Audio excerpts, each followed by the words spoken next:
ఇక్కడ క్వశ్చన్ చూడండి. ఇక్కడ ప్రాపర్ ఫ్రాక్షన్లో ప్రాపర్ ఫ్రాక్షన్ ఏంటి మనకి degree of g of x greater than less than degree of g of x అంటే దీని యొక్క డిగ్రీ అనేది దీని యొక్క డిగ్రీ కంటే తక్కువ ఉండాలి. లేదంటే ఇది అనేది ఈ డిగ్రీ అనేది దీనికంటే ఎక్కువ ఉంటుంది అనమాట. ఇప్పుడు ఈ ఎగ్జాంపుల్గా f ఆఫ్ x యొక్క డిగ్రీ ఎంత 1, x పవర్ ఎంత x పవర్ 1, దాని యొక్క డిగ్రీ ఎంత 1. దీని g ఆఫ్ x యొక్క డిగ్రీ ఎంత కిందది x ఇంటూ x ఎంత x స్క్వేర్. సో దాని కిందది ఎక్కువ ఉంది కాబట్టి ఇది ప్రాపర్ ఫ్రాక్షన్ అవుతుందా లేదా. సో ప్రాపర్ ఫ్రాక్షన్లో మనకి ఏం కావాలి, మనకి లీనియర్ ఫ్యాక్టర్స్ కావాలి. లీనియర్ ఫ్యాక్టర్స్ ఉన్నాయా, x-1 x-3 అనేది లీనియర్ ఫ్యాక్టర్స్ అవుతాయి కదా. ఓకేనా, ఆ రెండు ఫ్యాక్టర్స్ కూడా వేరుగా ఉండాలి. మళ్ళీ రెండు వేరు కదా, x-1 x-3 రెండు వేరు కదా. అంటే రిపీటెడ్ నాన్ రిపీటెడా. సో నాన్ రిపీటెడ్, ఇది వేరే అనమాట, రిపీట్ కావట్లేదు, నాన్ రిపీటెడ్ అనమాట. సో దేర్ఫోర్ దీన్ని ఎలా రాస్తారు ఆన్సరు చూడండి. ఫస్ట్ ఆన్సరు గివెన్ ఫంక్షన్ ఎంత నాన్న, గివెన్ ఫంక్షన్ ఎంత 2x by x-1 into x-3. ఓకేనా, గివెన్ ఫంక్షన్ ఏదైనా. సో దీన్ని ఎలా రాస్తారు, పార్షియల్ ఫ్రాక్షన్కి ఎలా రాయాలి, 2x by x-1 into x-3 is equal to ఎంత ఎలా రాయాలి ఇది, very good, a by x-1 కింద దాన్ని బేస్ చేసుకుని రాయడం ప్లస్ b బై x-3. ఓకేనా, ఇది ఎలా రాస్తారంటే ఇది లీనియర్ ఫ్యాక్టర్స్ అయి ఉండాలి. నెక్స్ట్ నాన్ రిపీటెడ్ అంటే ఈ రెండు డిఫరెంట్ ఉండాలన్నమాట. ఇక్కడ x-1 ఉంది, ఇక్కడ x-3 ఉంది. సో దట్ఫోర్ ఇప్పుడు ఎంత ఎల్సిఎం కదా, దీనికి ఎల్సిఎం ఎంత x-1 x-3కి ఎల్సిఎం ఎంత x-1 ఇంటూ x-3. ఓకే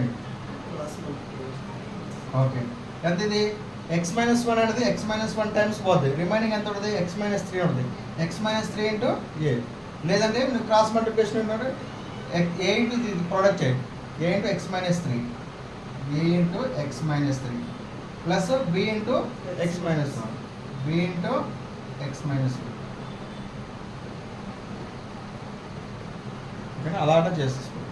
ఓకేనా, నెక్స్ట్ ఇది 2x by x-1 into x-3.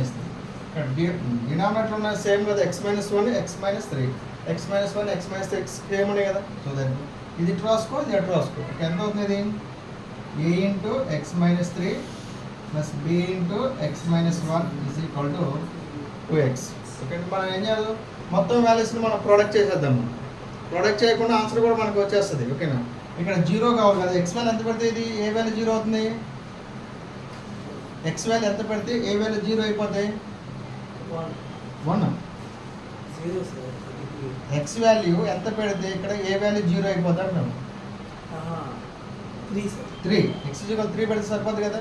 అట్లా ఎజ్యూమ్ చేసుకొని మనం దీని ఆన్సర్ డైరెక్ట్ పెట్టచ్చు. ఇప్పుడు ఏం చేస్తున్నాను నేను, x=3 పెడుతున్నాను, ఇందాకలాగా ప్రోడక్ట్ చేయట్లేదు. x=3 పెడితే అంత 0 అయిపోతుంది కదా, ఇది అవసరం లేదు కదా మనకి.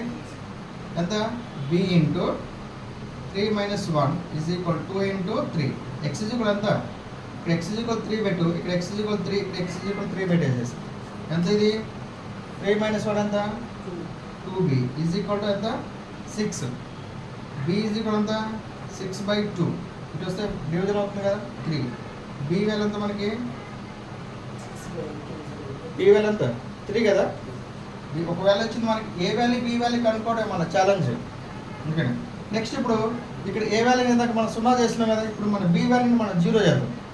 ఓకేనా, b వాల్యూ ఎంత పెడితే 0 అయిపోద్ది చెప్పు మనకి, b వాల్యూ ఎంత పెడితే మనకి 0 అయిపోద్ది, b వాల్యూ ఎంత పెడితే 0 అయిపోద్ది, x కూడా ఎంత పెడితే 0 అయిపోద్ది. ఇప్పుడు x=1 కదా, చూడగానే మనకు కనిపిస్తున్నాడు అది.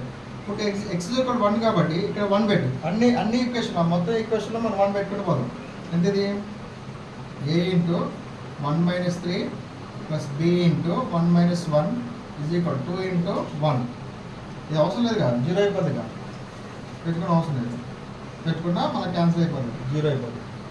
ఓకేనా, a ఇంటూ 1 - 3 ప్లస్ 1 - 1 0 అయిపోతుంది కదా, 2 ఇంటూ 1 ఎంత ఇది -2 అవుతుంది కదా, -2a is equal to 2a, sorry 2 into 1 అంటే 2.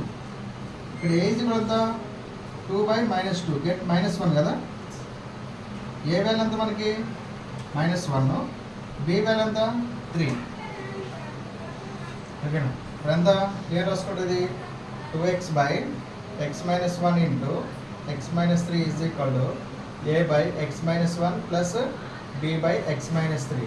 గెట్ ఏ వాల్యూ ఎంత వచ్చింది మనకి -1 by x minus 1 plus b by b అంటే ఎంత వచ్చింది 3 by x minus 3. 2x by x minus 1 into x minus 3. Answer అర్థమైంది ఇది ప్రాసెస్.